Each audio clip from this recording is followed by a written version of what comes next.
હીરા વેપારીઓ પાસેથી અન્ય વેપારીઓને હીરાનો માલ દેખાડવા લઈ જવાના બહાને લાખોના હીરા લઈ ભાગી જતા ઢબને દલાલને ક્રાઇમ બ્રાન્ચની આર્થિક ગુન્હા નિવારણ શાખાની ટીમે ઝડપી પાડ્યો હતો।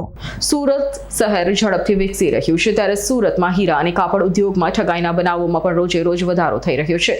ત્યારે આવા જ તસ્કરોને ઝડપી પાડવા સુરત પોલીસ પણ મેદાને આવી ગઈ છે। ત્યારે સુરત ક્રાઇમ બ્રાન્ચની આર્થિક ગુન્હા નિવારણ શાખા એટલે કે ઇકો સેલની ટીમે બાતમીના આધારે હીરા બજારના હીરાના વેપારીઓ પાસેથી પોતાના હીરા વેપારીઓને હીરાનો માલ દેખાડવા લઈ જવાના બહાને હીરા બારોબર વેચી નાખી ઠગાઈ આચરનાર રીઢા થગ એવા મૂળ ભાવનગરના ઉમરાળાનો અને હાલ કતાર ગામ રાશિ સર્કલ પાસે આવેલ રાજાનંદ સોસાયટીમાં રહેતા રવિકુમાર ઉર્ફે રવિ ચોગટ ગણેશ વગાસિયાને ઝડપી પાડ્યો હતો અને તેના વિરુદ્ધ કાયદેસરની કાર્યવાહી હાથ ધરી હતી।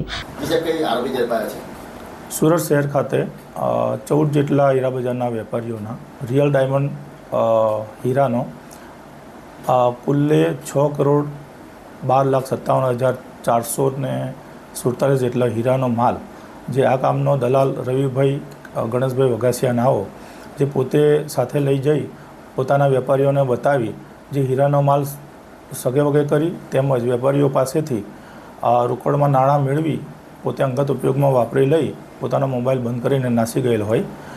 જે સંબંધે આ કામના ફરિયાદી આકાશભાઈ અશોકભાઈ સંઘવીનાઓની ફરિયાદ લઈ ડીસીપી પોસ્ટે ખાતે ભારતીય ન્યાય સંહિતાની કલમ 316(5) 62 તેમજ 335 મુજબનો ગુનો દાખલ કરી અમે વધુ તપાસ હાથ ધરતા હ્યુમન ઇન્ટેલિજન્સના માધ્યમે અમદાવાદ ખાતેથી સરખેજ પોલીસ સ્ટેશનના પોલીસના માણસોની મદદથી આ કામનો આરોપીને અમે પકડી પાડેલ તેમજ અટક કરવાની કાર્યવાહી કરી નામદાર કોર્ટમાં રજૂ કરી દિન 5ના પોલીસ રિમાન્ડ મેળવેલ છે અને આગળની વધારે તપાસ હાથ ધરેલ છે। સાહેબ, આ વેપાર ક્યાં કરતો હતો અને આ રૂપિયાનું કઈ રીતના જે ફૂલેકું ફેરવું હતું?